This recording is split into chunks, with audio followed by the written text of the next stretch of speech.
So, how did the expansion of industrial nations lead to the gamut of China attempting to reform and modernize its economy and military? And why did some people resist the new reforms?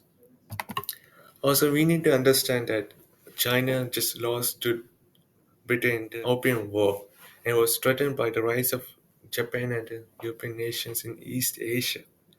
And China did not want to be conquered by the Japanese and European empires. And after China was defeated by Japan in 1895, and there was a growing push for the Chinese nationalism and wanting to improve the nation. Chinese nationalism caused China to start a radical reform. It did not start until 6 years after in 1901. There were other reforms that were happening in China already, but this one radical reform changed everything in China. But several people hated this new radical reform because they wanted to preserve the Chinese culture and language. Why others said that they can preserve the Chinese culture and language while preserving and reforming China. This radical reform, known as the New Policies, caused China to change and rearrange the local administration and the military, the requirement of imperial exams prior to employment, as well as developing an entirely new military and new executives.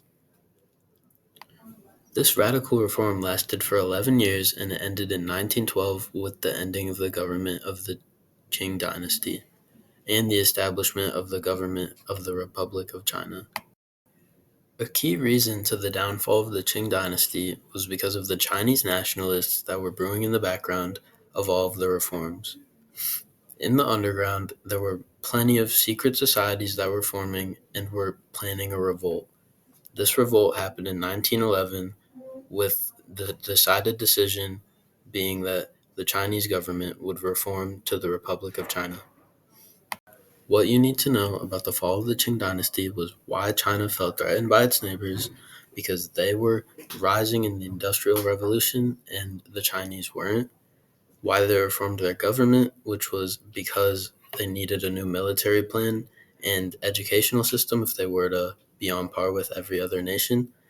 What reforms were made, which were mainly educational and economic and military, how they affected the citizens, which caused them to become heavy nationalists and plan a revolt against the Chinese government. And the result of that rebellion was the creation of the Republic of China.